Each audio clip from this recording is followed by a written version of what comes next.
Right now, in the waters off the coast of Iran, a geopolitical endgame is playing out.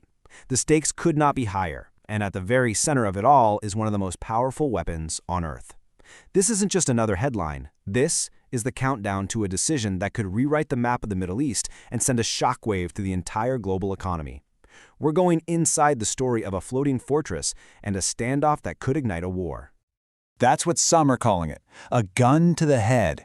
And let's be very clear, the arrival of the USS Abraham Lincoln carrier strike group is not a friendly visit. It's a deliberate, overwhelming show of force. It's 100,000 tons of American power parked right on Iran's doorstep with a message for Tehran that is crystal clear: your time is up. Just think about that for a second. 100,000 tons. This is the U.S. Abraham Lincoln. It's not really a ship. It's a floating piece of American territory.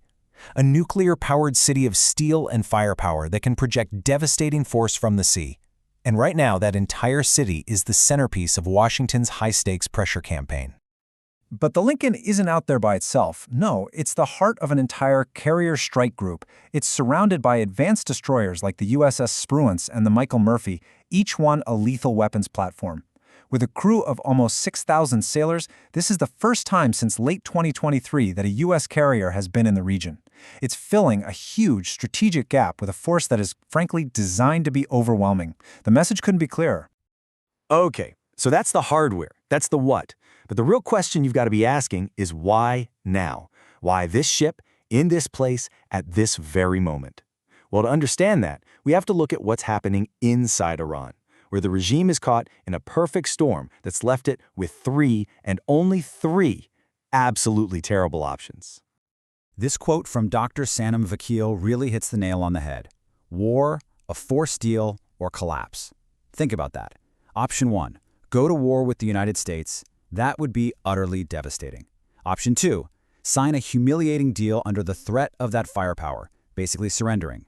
Or option 3, just collapse from the inside out. For the leaders in Tehran, there are simply no good moves left to make. And this whole crisis didn't just appear out of thin air. You can trace it back. It really kicked into high gear in 2019 when the U.S. pulled out of the nuclear deal and started its maximum pressure campaign. Then, in 2025 came Operation Midnight Hammer, a series of strikes that crippled parts of Iran's nuclear program. The pressure kept building until this January, when it all boiled over with huge anti-regime protests. And that's when the White House made its move. The Lincoln's deployment, that's the final piece of the puzzle.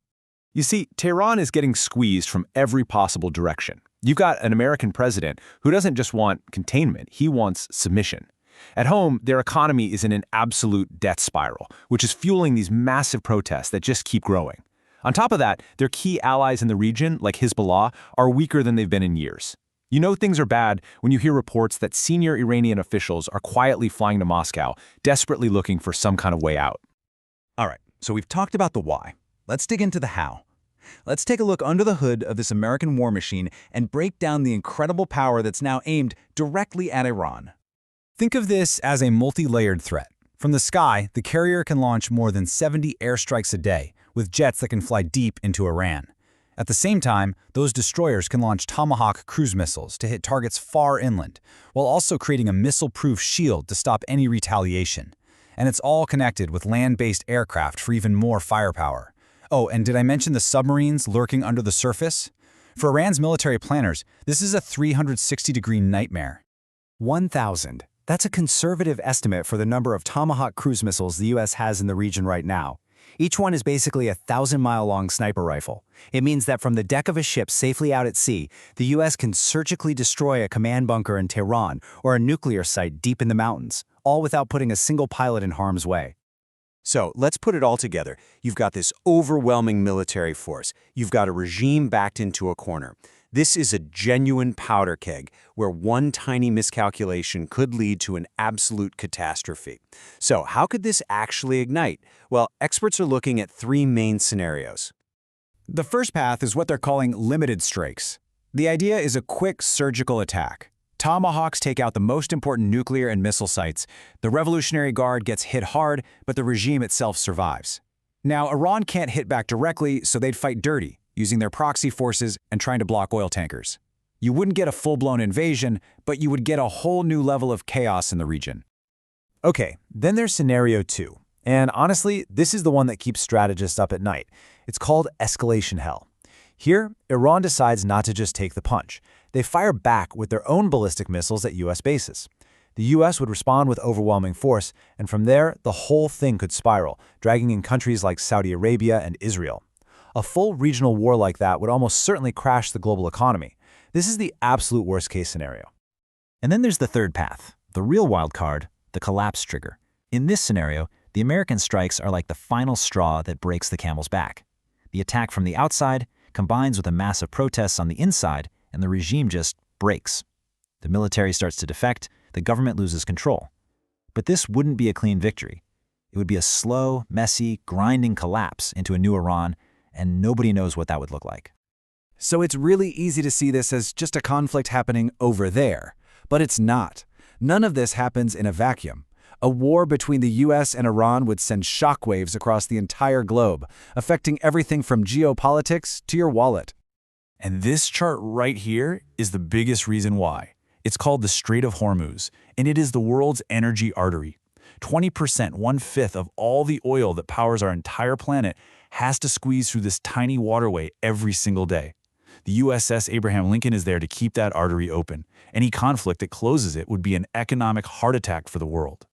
$150. That's the price oil could hit if that strait gets shut down. So what does that actually mean for you? It means the price you pay for gas could potentially double, almost overnight. That kind of price shock would send inflation through the roof and could easily tip the entire global economy into a deep recession. The economic stakes are just massive. And the strategic game changes for everybody.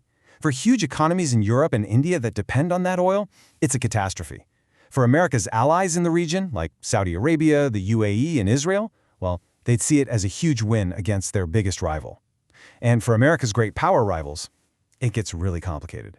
Russia's already stretched thin, but they'd try to help Iran. And China? They'd watch the U.S. get dragged right back into a Middle East quagmire, which could seriously change their own plans for places like Taiwan. Which brings us right back to where we started. When you strip away all the military hardware, all the scenarios, all the analysis, this boils down to one thing: a massive, world-altering gamble being made in the White House.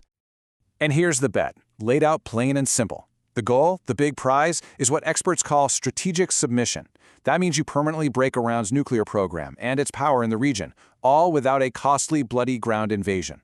But the risk is catastrophic miscalculation, because a cornered regime is an unpredictable one. You push them too far, they could lash out in a way nobody sees coming, and you could accidentally trigger the exact uncontrollable war you were trying so hard to avoid. So that's where we are, standing on the edge of a knife. Is the deployment of this floating fortress a strategic masterstroke that will finally force a rogue state into submission? Or is it a reckless gamble that's about to blow up in everyone's face and drag the world down with it? The answer is coming, one way or another.